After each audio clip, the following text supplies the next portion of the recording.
June 1944, Camp Hearn, Texas. Dawn had not yet come. The mist clung to the barbed wire fence like the cold breath of some enormous creature. Wind slipped through the wooden posts, carrying with it the smell of damp earth and coal smoke from a distant kitchen, an unfamiliar scent none of the prisoners quite dared to believe was real. Inside the dim barrack, 27 German women startled awake as the sound of hobnailed boots struck the gravel outside. An American voice barked, short and sharp. "Offstein, line up outside." Anna Weiss, 23 years old, once a telegraph operator in Normandy, trembled as she pulled the thin blanket around her. Her eyes were still heavy with sleep and fear. She looked around. The others were pale as ghosts. Someone whispered, "This is the hour of execution."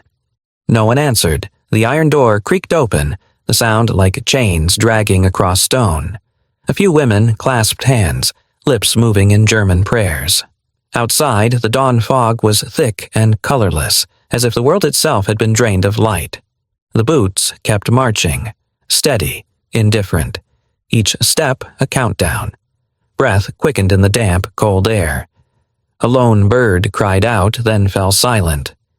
Anna felt her heart pounding painfully in her chest. She drew a deep breath and whispered one final plea. "Father, please don't let me die in the hands of the enemy." And then, the door burst wide open, light flooded in. They thought they were about to see the firing squad. Instead, came the smell of toast and the crackle of eggs frying on a pan. The first light of Texas slipped quietly through the window bars, spreading across the damp stains on the wooden wall. In the corner, Anna Weiss still could not believe what she had just witnessed. The scent of bread, of eggs, of something so ordinary. But fear had taken such deep root in her that she no longer trusted the ordinary. Every sense in her screamed, "No, it's a trap." The night before, as darkness settled over the camp, they had been ordered to pack their things. An American officer appeared, list in hand, and told the group of female prisoners to prepare for a transfer. But in their minds, those words, transfer order, meant something else, a move toward execution. No one spoke aloud. Only glances met in silence. At Hearn, the rumor had spread for weeks. To the east, prisoners are killed at dawn. Quick, clean, no witnesses. No one knew where the story began, but in war, fear often carries more credibility than truth. Anna remembered the tales whispered in Berlin, and the ones traded over the radio in Normandy, that the Americans didn't take women prisoners, they handled them differently. The phrase had 1,000 dark meanings in her mind. She looked around the narrow barrack. The weak flame of an oil lamp flickered over hollow faces. Inge, the nurse from Munich, clutching a small cross so tightly it left a mark on her palm. Frida, once an electrician, trembling uncontrollably, and Gertrude, the oldest, sitting still with her eyes closed as though waiting for a sentence to be read. "It will be quick," Inge murmured, voice breaking. "Better than humiliation." No one replied, but Anna knew they agreed. The silence in the room was thick as fog. Outside, dogs barked in the distance. The iron gate creaked. Then came the sound of footsteps. Heavy, slow, deliberate, pressing against the gravel. Anna found herself holding her breath with every step. She remembered that morning in Caen when she was captured. The Americans bursting in, rifles aimed at her chest. They didn't fire, only gestured for her to kneel. But from that moment on, she believed the war and her life had both ended. Every day since at Camp Hearn felt only like a postponement of the inevitable. The door flew open. A tall figure filled the frame. The Texan guard, Corporal David Hall, spoke in a deep, rough voice. "Line up outside. Now." He didn't shout, he didn't threaten, but something in that tone froze the air. To Anna, the words sounded like the toll of a funeral bell. The women began to move, slowly, dreamlike. Footsteps scraped against the floorboards. Bed chains rattled, a door bumped shut, and then, clang. A metal cup dropped, sharp as the crack of a gunshot. Anna wrapped her scarf around her neck, not for warmth, but to hide the trembling. She knew she had committed no crime in particular, but war had taught her one lesson. People do not need a reason to kill their enemies. She glanced toward the window. The fog was milky white, covering the camp and its watchtowers. A thin blade of light cut across the sky, cold and metallic. Someone whispered a prayer. Someone else stared at the ground. As the line began to move toward the yard, Anna could hear her own heartbeat pounding so hard it blurred her hearing. Each step felt like a countdown. In her mind, she saw Dresden, her mother in the back garden, hanging white linens to dry, the smell of dark rye bread baking in the kitchen. A memory so tender it hurt, and then, like all tenderness, it dissolved into the gray mist. A click, the sound of a weapon loading. Someone exhaled sharply, almost a sob. Anna turned only to see a guard adjusting the strap of his rifle. But to the women, that small motion felt like the trigger's pull. No one spoke. They simply walked one by one into the cold, open yard. The barbed wire glistened with dew, sharp as knives under the pale dawn. Across the muddy ground, the tire marks of supply trucks looked like dried veins of blood. Anna took her place in line. She saw Frida beside her, lips pressed tight, whispering, "If they shoot, don't scream. Die in silence. That's the German way." Anna nodded. She wasn't sure she could scream, even if she tried. A strong wind swept across the yard, carrying dust and the faint scent of burning wood. For a moment, she glimpsed figures moving in the distance. Tall silhouettes, sleeves rolled up, heads bent over something unseen. No firing squad, no rifles raised, only smoke, rising gently. And a smell. That smell again. Rich, warm, alive, impossible. Anna staggered back, heart hammering. Surely they were burning bodies, or cooking something before the executions. But then, through the haze, a figure emerged from the wooden mess hall. A man holding a frying pan, his apron smeared with grease, a cook's cap tilted over his brow. She couldn't understand. She couldn't make herself understand. Everything in her mind collapsed. The Texan guard, the same one who had ordered "line up," now stood before them, gesturing with a half-smile. "Come on, ladies, breakfast's waiting." Anna stood frozen, her whole body strung tight as wire. She couldn't believe him. Breakfast? For us? She looked to Frida, who only stared, mouth open, unable to speak. Inge, the one who had prayed, began to sob softly, but she walked forward as if bewitched. Gravel crunched underfoot. The sound of frying filled the air again. Eggs hissing in butter. The smell of toast and melted fat mingled with the cold morning mist, and something inside Anna's chest twisted. A part of her still screamed that this was cruelty, that the Americans wanted to break them by offering something they could never truly have. But another part, the part still human, still fragile, felt only warmth. She suddenly remembered what her father once told her. "You'll know the war is over, not when the guns fall silent, but when people share a meal, again." And there, in the strange Texas morning, those words rose in her mind like a human. The morning wind slipped through the rows of wooden posts, carrying with it the scent of smoke that mingled with the fog. Anna blinked, unsure if her vision was blurring from hunger or fear. A second ago, she believed she was walking toward her own execution. The next, she was staring at something beyond all understanding. The prison camp lay pale and colorless, like a photograph still half-developed. Along the yard, long wooden tables had been set up, covered with worn but clean cloths. Upon them, great iron skillets sent up ribbons of steam, the smell of eggs, of meat, of toasted bread spreading through the cold air. She stopped. Her eyes widened. Her heart stumbled. This couldn't be a trick, but it couldn't be real, either. Across the yard, an American man in a cotton apron, his hair blazing red like fire, was turning eggs with a wooden spoon. He turned, smiling, an easy, unguarded smile that seemed to come from another world. "Morning, ladies," he said. "Eggs are getting cold." The sound wasn't a command. There was no threat in it. only an invitation, light and casual, as if he were welcoming guests to breakfast at home. The women stood frozen. Ing swallowed hard, scanning for rifles, for soldiers, for anything that made more sense than this. But there was nothing, only the rising scent of coffee, thick and sweet in the morning air. Gertrude, the oldest of them all, whispered hoarsely, her voice trembling, "Is this humiliation before death?"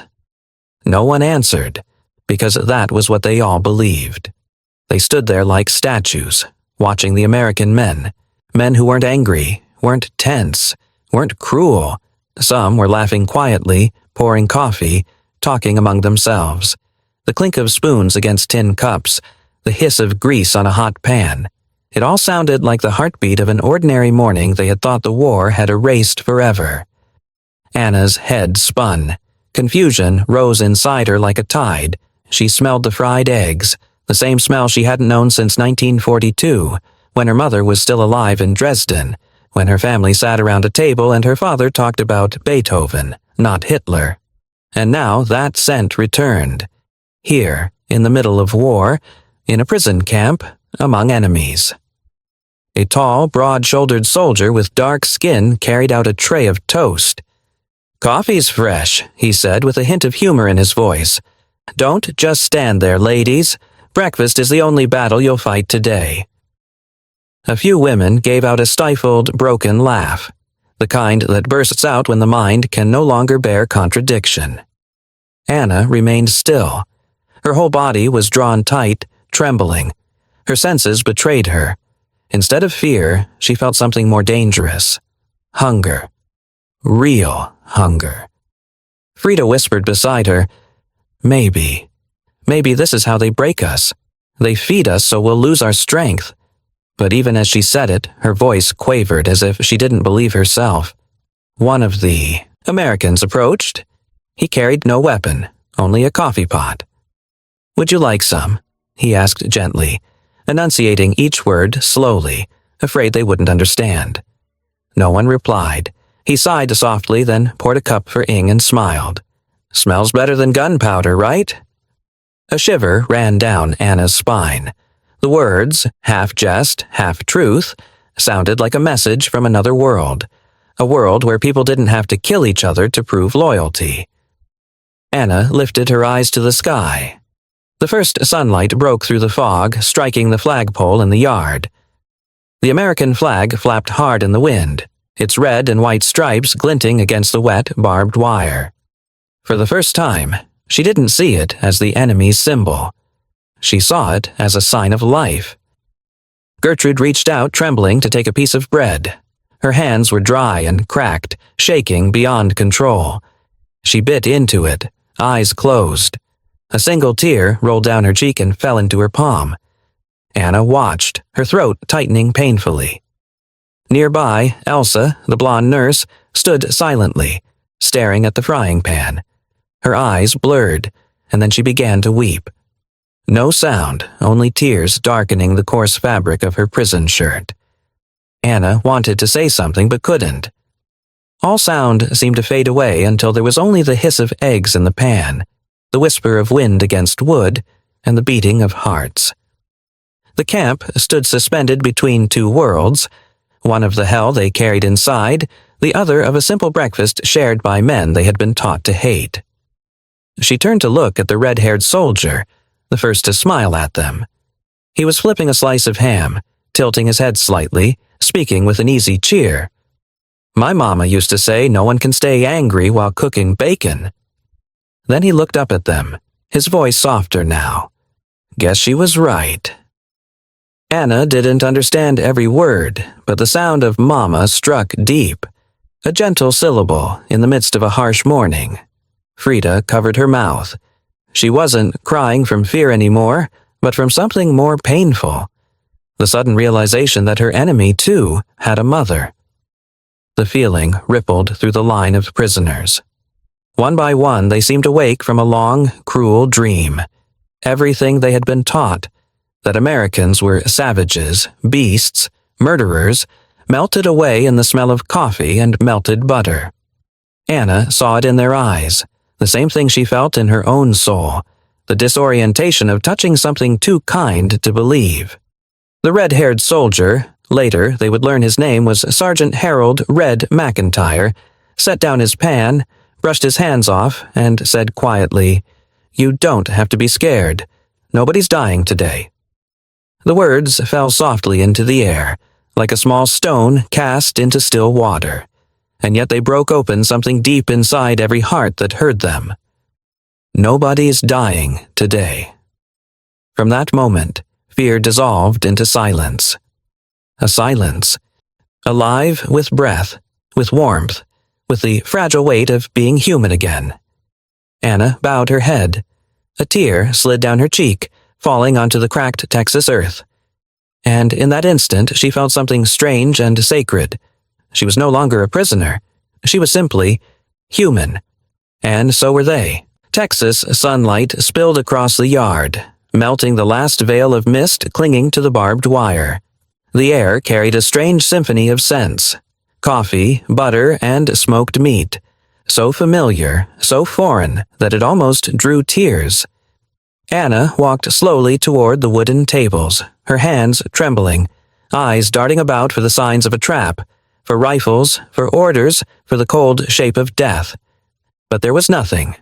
Only American soldiers, busy with a small, impossible axe, slicing bread, pouring coffee, dividing portions.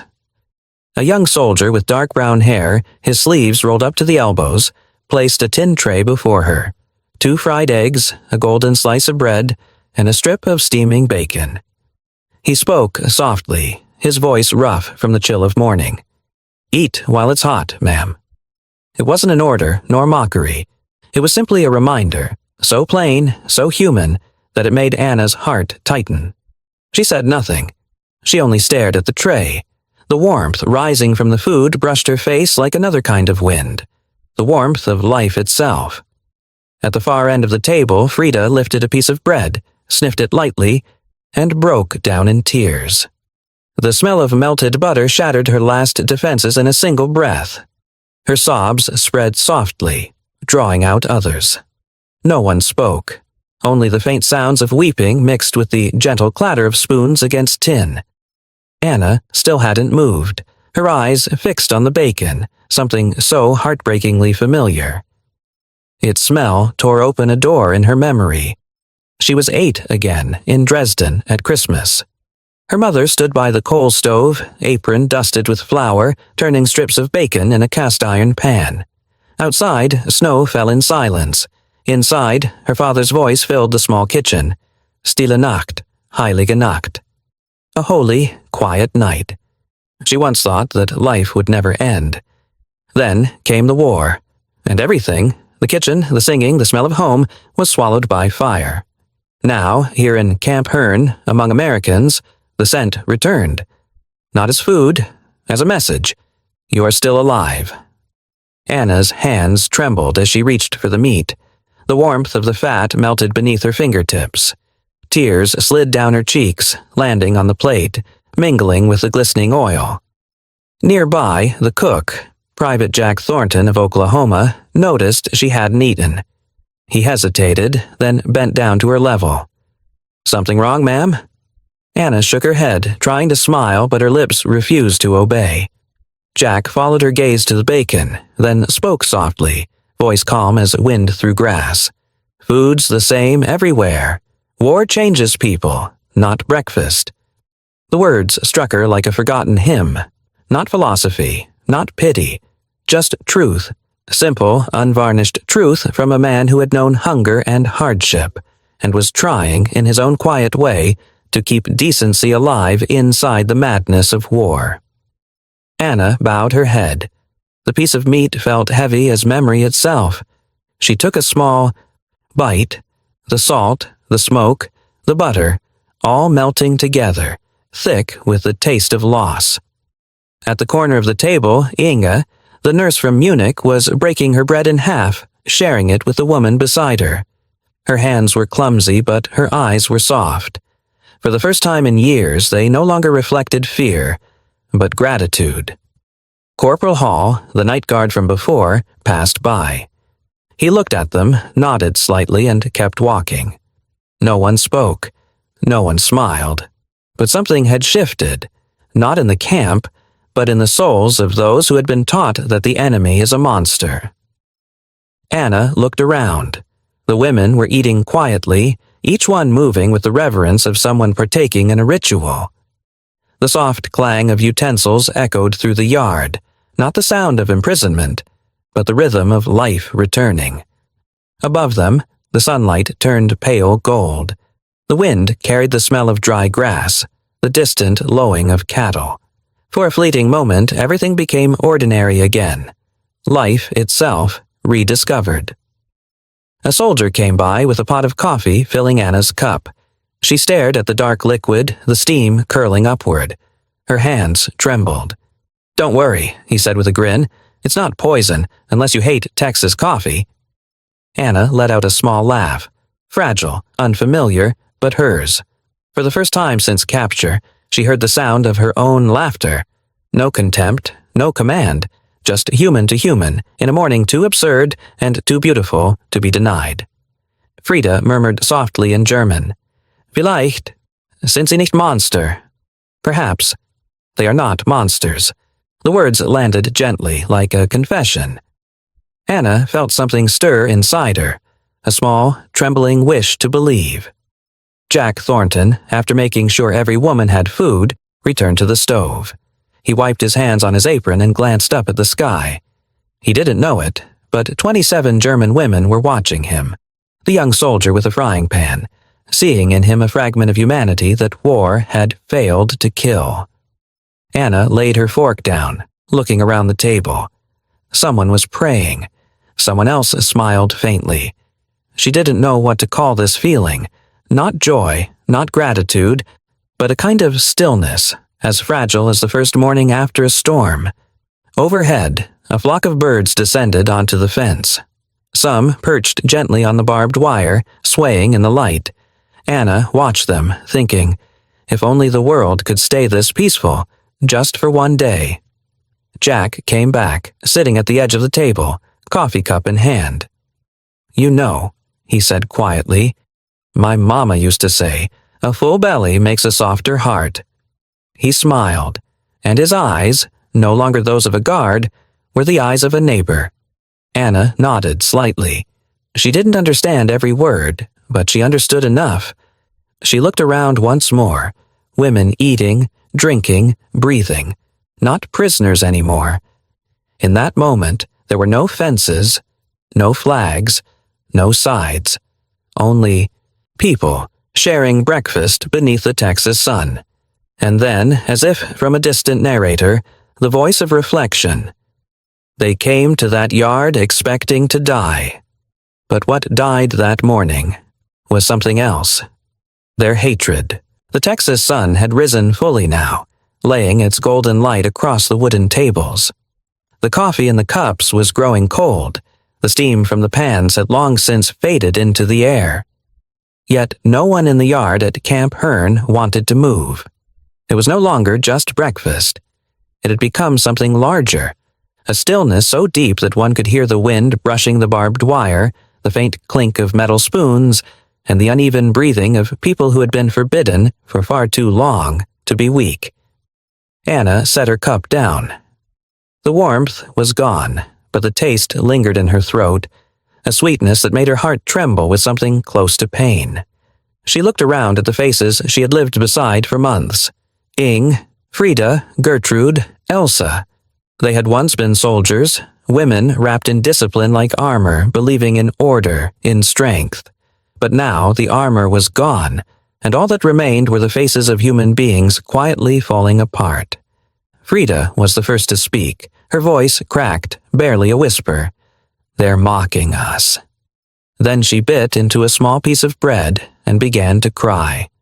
The words broke in the air, unanswered, because after them came the sound of more weeping, at first scattered, then growing, the restrained kind, quiet but unstoppable, as if each woman were letting part of her soul dissolve into the smell of butter and smoke.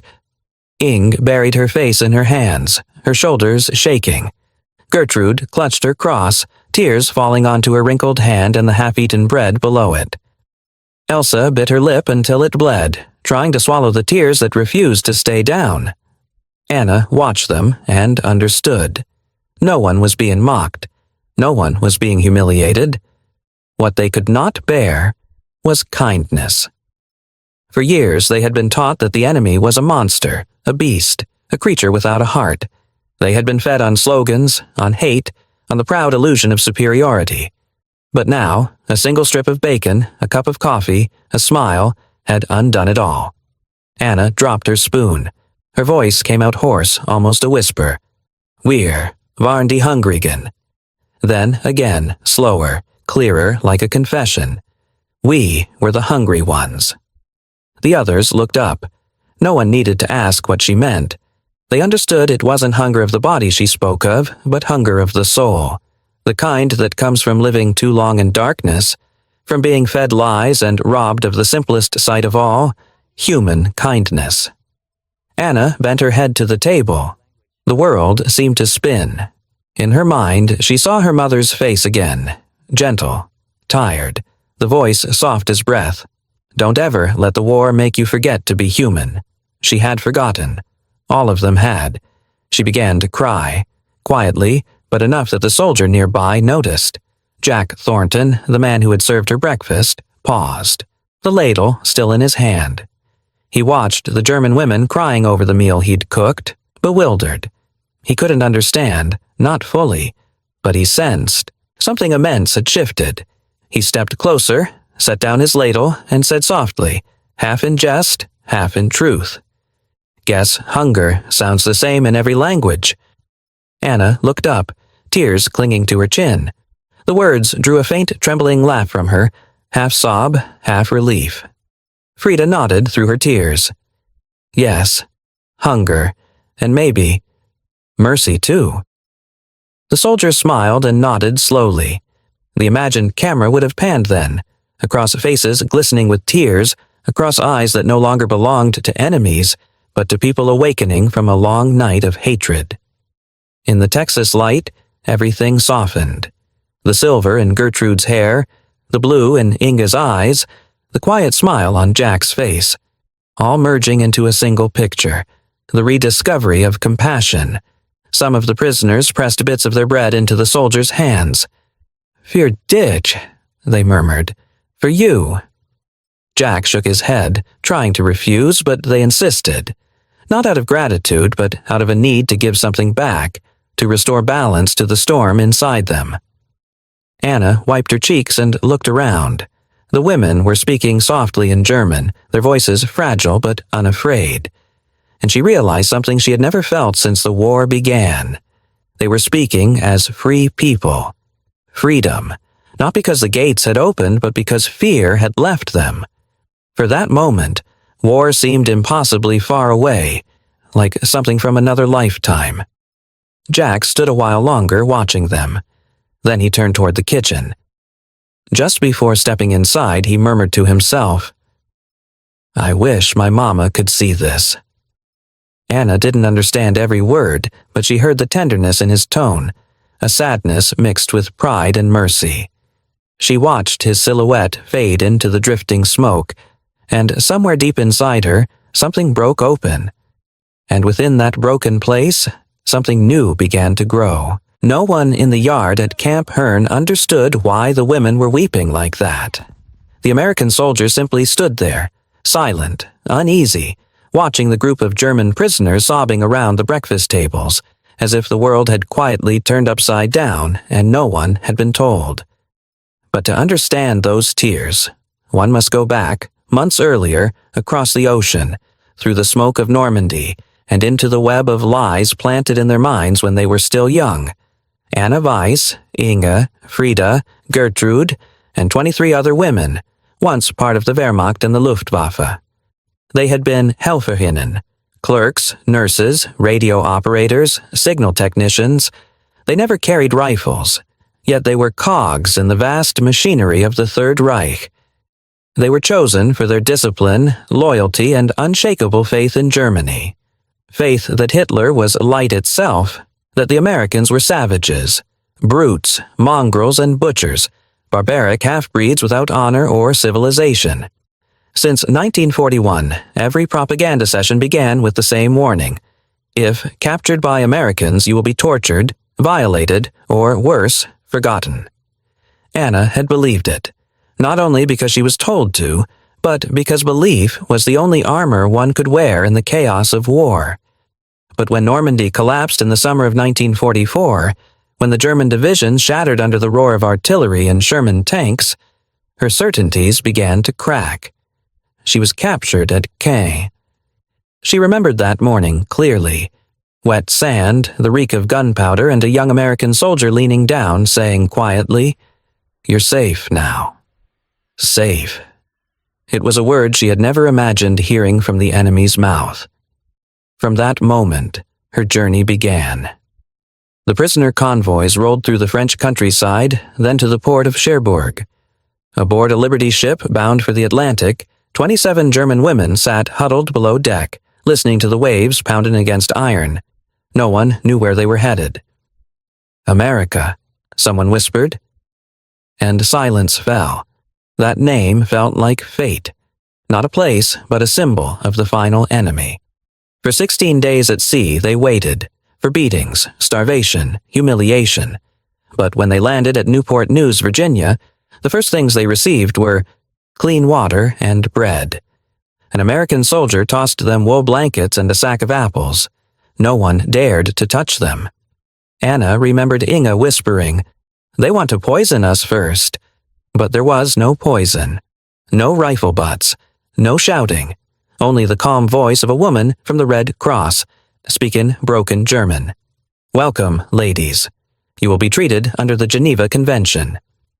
Geneva Convention. 2 words they had heard before, but always as Western propaganda. Germany had signed it too, but none of them had ever believed it was real. As the train carried them south, through Kansas fields the color of wheat, past the winding Mississippi, they began to see things they could not comprehend. The guards were not brutal. Meals arrived on time. No one starved. No one was beaten. It was this very kindness that frightened them most. A deeper, quieter fear, because kindness had no logic in war. Frida would later write in her diary, found years afterward in Munich, "The guards smile. They say good morning. It is worse than shouting, because I do not know what they want." They did not understand that the Americans wanted nothing. In America, humane treatment of prisoners was not weakness. It was moral strength, an invisible weapon sharper than any gun.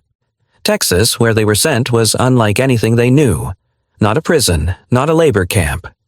Camp Hearn was a small town.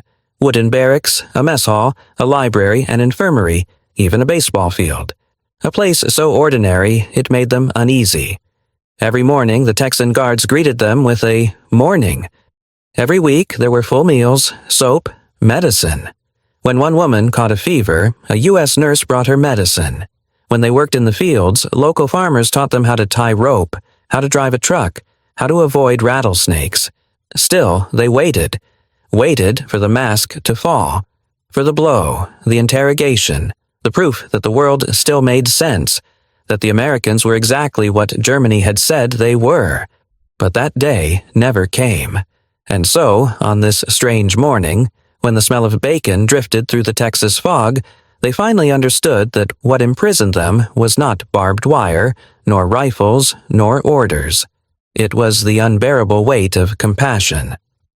Anna once remembered a Wehrmacht instructor in Potsdam telling her, "Victory isn't only won with guns, it's won by making your enemy doubt his own humanity." Now, in Hearn, that sentence returned to her. Only this time, the one making her doubt was America, not Germany. That morning, as she sat before her plate of eggs and bacon, every belief she had ever been taught crumbled in silence. She realized that if Germany had built its war upon hatred, America was winning upon mercy. Not on the battlefield, but in the souls of those who had once been called its enemies. The Texas sun had softened. No longer the fierce gold of morning, it had turned pale and tired, as though it too had grown weary after witnessing so much that defied human reason. The tables were nearly bare now. Only crumbs of bread, stains of dried coffee, and faint wisps of steam dissolving into the still air. Anna sat quietly, her hands clasped in her lap.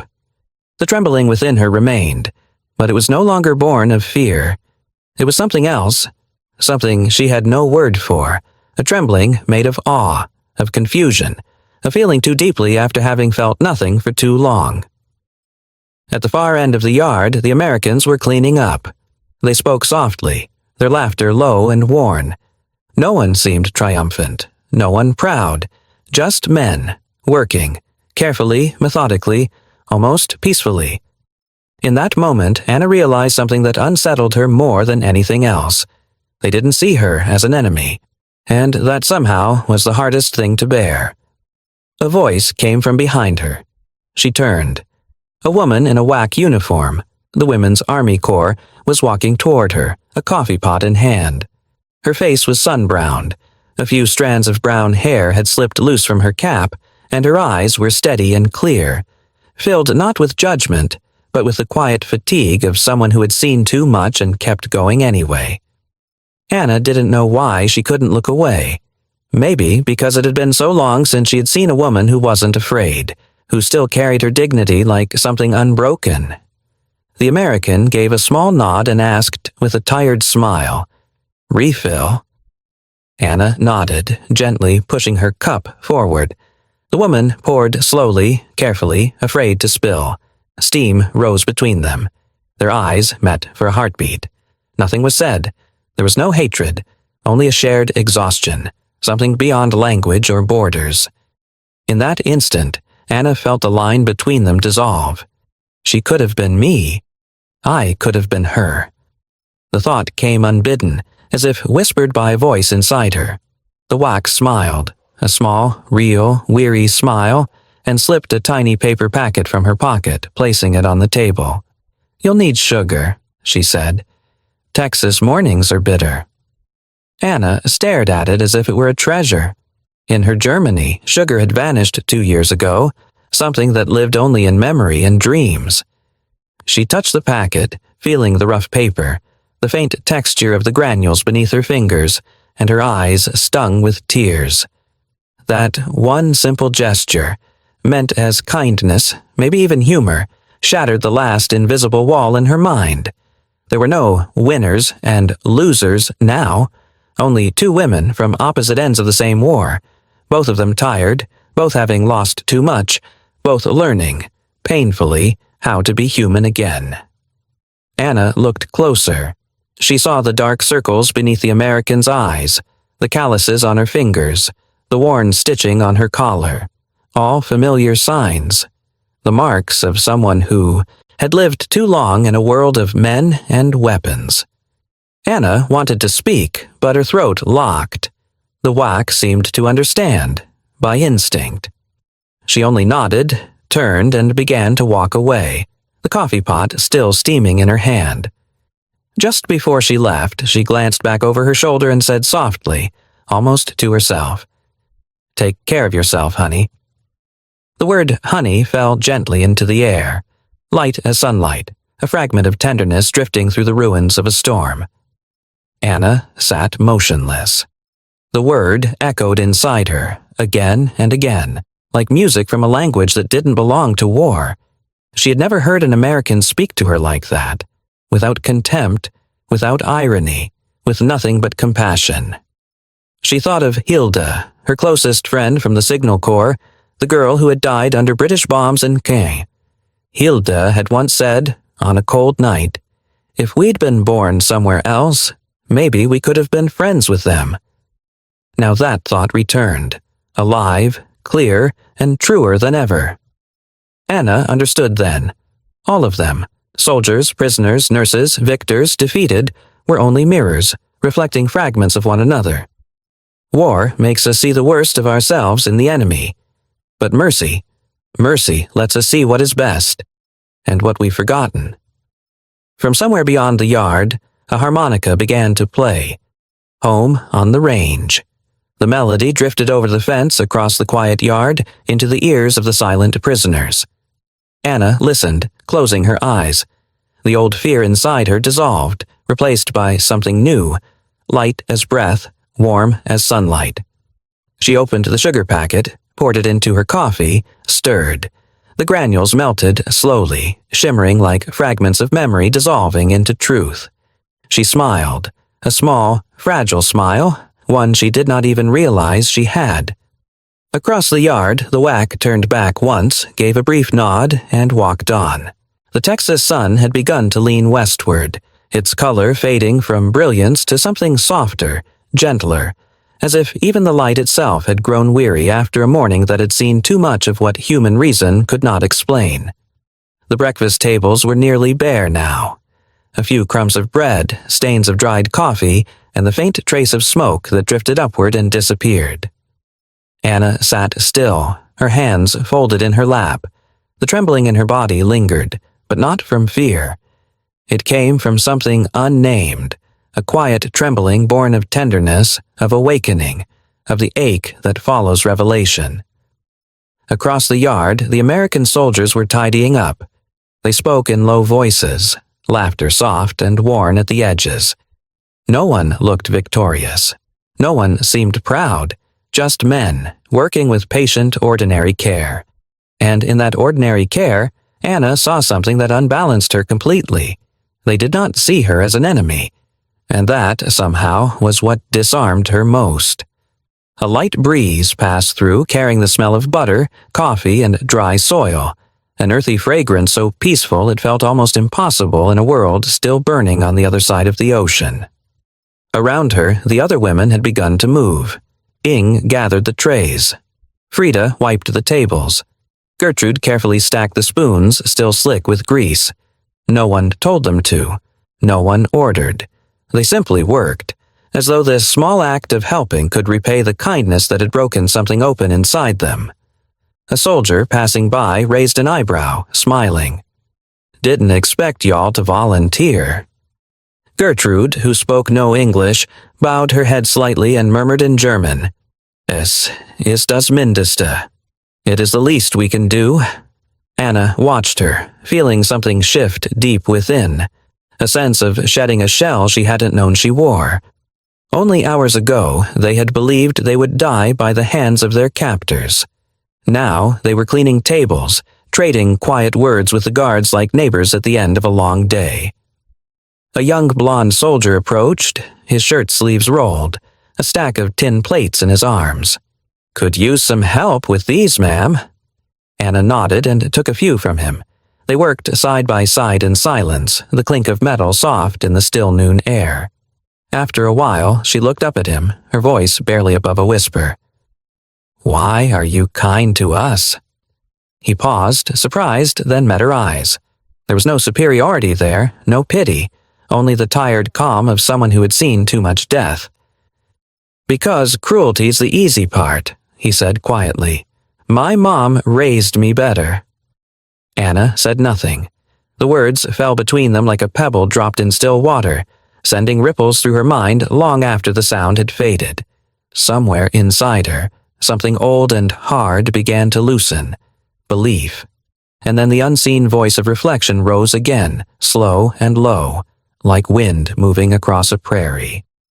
For the first time, they learned that mercy requires strength, that kindness in war is not weakness, but resistance. In the mess tent, the sounds of ordinary life returned, running water, clinking cups, laughter broken by accents of English and German, mispronounced but sincere. The words didn't always make sense, but kindness didn't need translation. Frida was trying to teach a soldier how to say danke. He grinned, mispronouncing it hopelessly. "Donkey." Laughter broke out. A light, free laughter, the kind war had been trying to crush for years. Anna smiled, and for the first time in many months she didn't feel guilty for feeling joy. The day moved slowly. The sky turned pale blue, its reflection shimmering in the puddles from the washing tubs. Jack Thornton, the cook, still wore his stained apron. He set a basin of clean water on the table and patted Anna's shoulder. "You don't have to do this, you know." Anna shook her head gently. "We want to." Jack chuckled. Guess work looks different when no one's yelling orders." The words struck her like memory. She thought of mornings back in the barracks where orders were shouted like whips. Here, no one shouted, no one feared, and yet the work still got done, and done well. She realized then, true freedom wasn't doing what everyone wanted. It was being able to do what was right, without fear. A few minutes later, Inge asked Jack in broken English, "You not hate Germans?" Jack shook his head, wiping his hands on his apron. "No, ma'am. Hate's a luxury. We can't afford it if we want peace." His words settled over them, quiet but heavy. Inside each of the German women, something shifted, a truth both raw and beautiful. If war is where people learn to justify hate, then peace begins when they stop looking for reasons not to love. When the work was done, the tables gleamed again. The dishes were stacked neatly, as if breakfast had never happened. And yet none of them wanted to return to the barracks. They knew, each of them, that if they walked through that door, they would not be the same women who had entered it.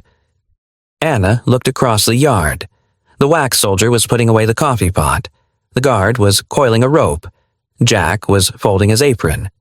All of it formed a picture she hadn't believed could exist. A world where decency was not a luxury, but a way of being. She walked toward Jack and asked softly, her voice trembling but sure, "When the war ends, will you remember this day?" Jack looked at her, his eyes kind. "Ma'am," he said, "some days don't need remembering. They just stay." Anna lowered her gaze. In that moment, she no longer felt like a prisoner of war, but a prisoner of kindness, the only captivity she would never wish to escape. By late afternoon, after the morning had faded like a dream, Camp Hearn slipped back into its familiar rhythm. The wind carried the lowing of cattle from the distant fields, the thud of hammers against wood, the faint hum of jazz drifting from a soldier's radio. But inside the wooden barracks, something had changed forever. There were no more suspicious glances when the guards passed by, no more whispered talk about the hour of execution, only faraway looks, quiet faces, women lost in thought, thinking of breakfast, of butter, of a smile, of words that needed no translation. Anna sat at a small table, a thin sheet of paper before her, a dull pencil in hand. For the first time since her capture, came over the camp radio, when the American announcer declared Germany has surrendered unconditionally. No one cheered, no one cried. They only looked at one another, quiet, hollow-eyed, as people who had walked a very long road and finally reached the end of a belief. Everything they had once served, worshipped, and sacrificed for had turned to ash. That day, Anna stood behind the mess hall, the same spot where she had once received her first breakfast as a prisoner. Smoke rose thinly from the chimney. The smell of eggs and coffee drifted through the warm Texas air.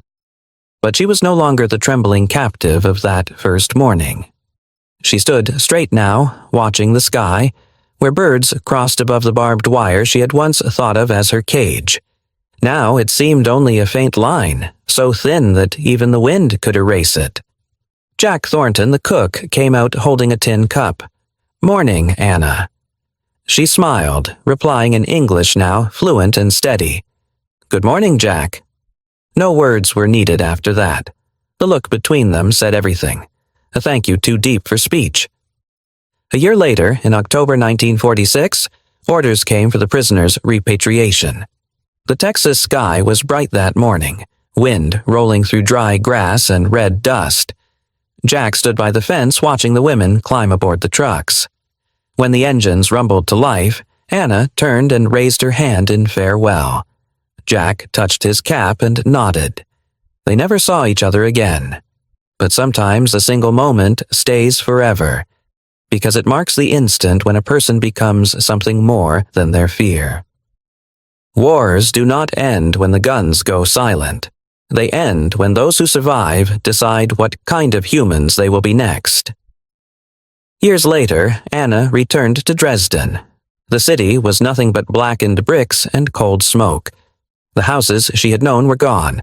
The streets turned into graveyards of memory. She survived, but carried a wound invisible to others, the wound of awareness. In the years of hunger that followed, when people fought over a crust of bread, Anna often remembered Texas, the place where her enemy had once fed her, not out of pity, but out of respect. Whenever she smelled frying eggs, she saw again that morning light. Whenever someone spoke of national greatness, she heard Jack's quiet voice. Cruelty's the easy part. One morning in 1953, her little daughter Liesel asked, "Mama, what is war?" Anna answered simply, "It's when people forget they were ever the same." Time passed. The women of Hearn scattered, some to Canada, some back to Germany, fading into the anonymity of peacetime. But their letters, those thin Red Cross forms written in pencil, were kept like relics. In the small museum at Hearn, Texas, a copy of one remains. The paper has yellowed, the handwriting faded, but one line is still clear. They did not shoot us. They gave us breakfast. Visitors pause before it for a long time, not because it is heroic, but because it is so human. It does not speak of victory. It speaks of what victory can never touch, the stubborn endurance of decency. In 1968, in a modest Hamburg apartment, Anna told the story to her grown daughter. Outside, the city glowed with new light. Anna sipped her tea, her voice as soft as dusk. War taught me fear, but that morning in Texas taught me shame and grace. Her daughter was silent for a long while, then softly, "Shame, Mama?" Anna smiled. 5 lines, 200 words at most, every message to be censored. No talk of war, of politics, of camp life. But Anna had no wish to write about war. She wanted to write about breakfast. She sat for a long time before beginning, her handwriting slanted, small, trembling but resolute. "Liebe Mutter, Sie haben uns nicht verletzt. Die Amerikaner gaben uns Speck und Eier. Sie behandeln uns wie Menschen. Dearest Mother, they did not harm us. The Americans gave us bacon and eggs. They treat us like human beings." She stopped. Read it again. Tears blurred the words. That last one, mention, human beings, suddenly felt holier than any word she had ever written. Because for years, she had lived without remembering what it meant to be one. Across the compound, Ing was writing too. Her letter was shorter, almost childlike.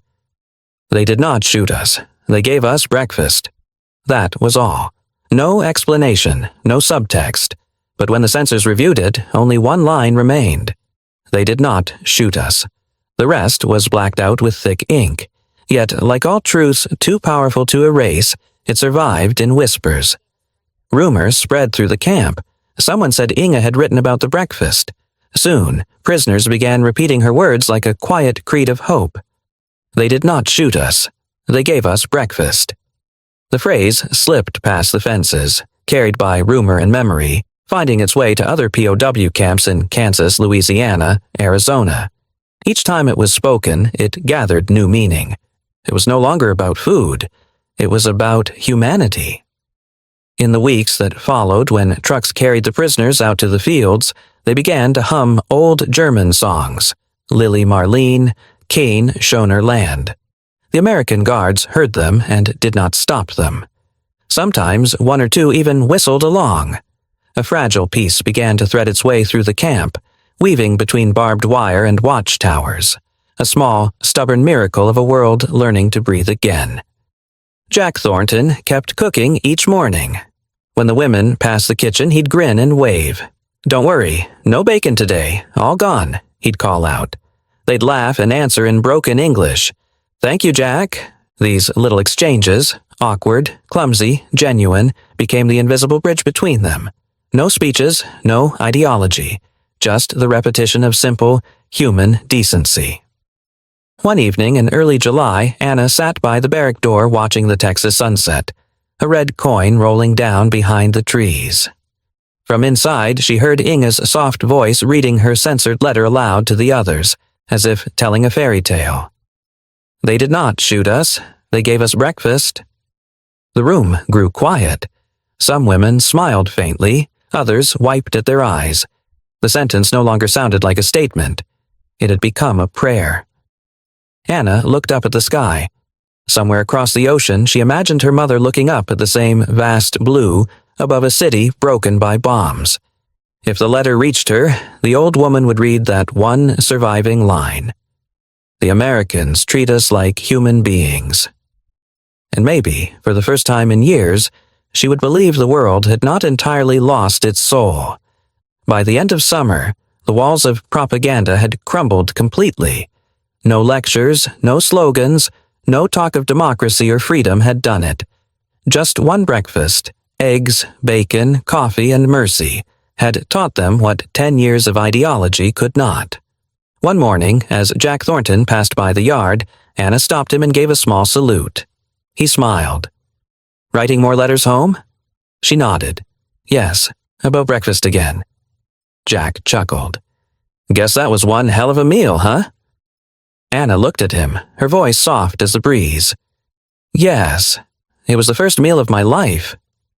When the letters left Texas, crossing the ocean, drifting back toward a ruined Europe, the war was already dying. The bombs had stopped, but the cities still burned.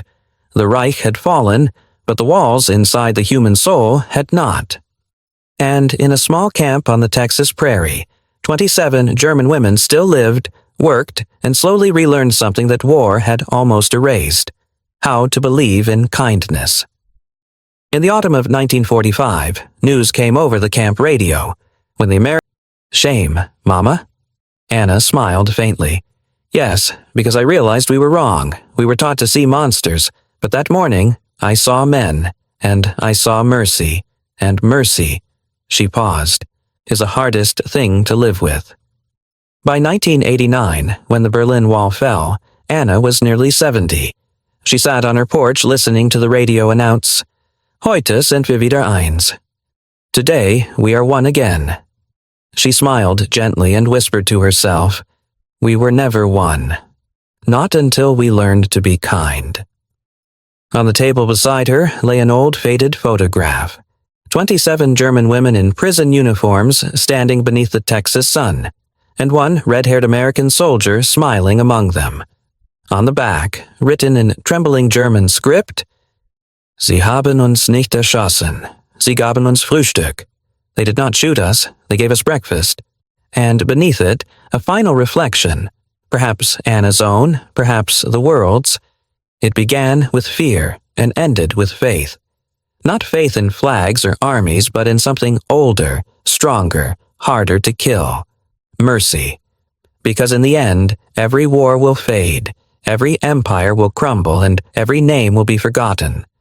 But somewhere, a stranger will still offer another human being a warm meal. And that, more than any victory, is how humanity survives.